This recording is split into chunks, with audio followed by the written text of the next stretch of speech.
course, I expressed I would like to opt out of this information collection, and I'm waiting to make sure that request is acted upon. I'll update further if anything else develops from this. And, here we have UCLA, Cal State to quarantine students who cannot prove they had measles vaccination. And so if you can't prove that you've had a vaccination, can't you just be tested and show that you don't test positive for measles? Well, based on everything we've just been rambling about, yes. That should work. No, so instead, if you can't prove that you've had your measles shot and your booster. Which nobody can prove because there's not a piece of documentation that you keep, and you probably don't have the same doctor, especially if you had the shot a long time ago. You just have to get another shot. Yep. This is just to sell more shots. That's the way it seems to me. Measles, everybody, it's the scare. Everyone's so afraid. Tested positively for measles. So here's our insider who will be able to help us with the testing positive for measles. He's the anonymous slave. Enjoying your vaccine best on no agenda after studying the specific field on the clinical side at school. Working with Big Pharma on the marketing side, I consider myself a semi-vaxxer as well. Thought I'd offer some context clarifications. And this is not stuff that we don't necessarily know, but it's good reiterating, I think. Injecting attenuated and or killed virus is one and the oldest vaccine mechanism, the one in the MMR vaccine. Another mechanism to inject parts is to inject parts of the germ so that the immune system can develop antibodies to recognize and fight the germ if infected. At the end of the day, said purposely, all these vaccines rely on the patient's immune system learning to raise antibodies so they can fight off the disease if they come in contact. That's my understanding as well. That memory of the antibodies can be lost as immune cells die, hence the booster shots. The booster shot requirement does tend to vary by vaccine/disease. I don't think the industry has established why. So a vaccine may legitimately not be... Because half of it's water.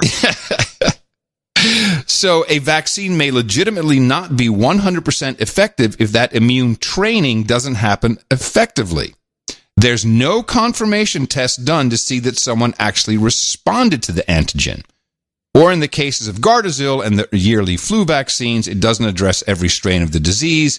And of course, vaccine-resistant strains can always develop and thrive because no one is inoculated against them. Gardasil only inoculates against 9. It was initially 4, as you and I remember, back in 2006, 7.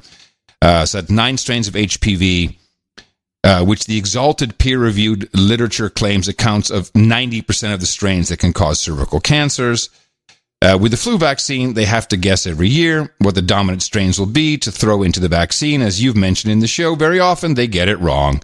None of all that would be necessary or would be necessarily bad if it were transparent, but it's not. And the effectiveness and the weak severity of many of the diseases is incongruous with the dogma created around the need to get these vaccines. Also, pharma is always looking for ways to diagnose more people with stuff, which makes sense from a marketing perspective. Just look into the creation of pre-diabetes and the changing goalposts for diagnosing diabetes. That's true. Pre-diabetes.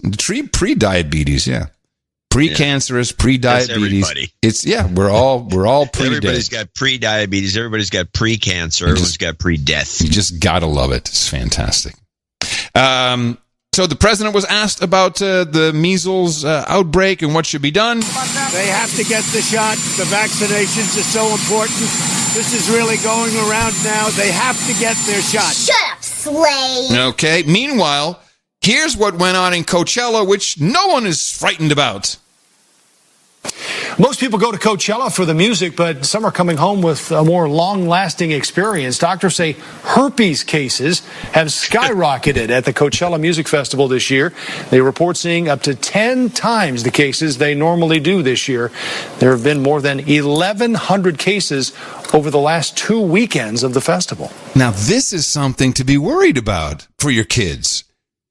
Because once you get the herpes, I'm pretty sure it doesn't go away. Well, I'd like to know, the report is weird because it doesn't go away. But it's like, What's going on at this? This is a music festival. Oh, hello.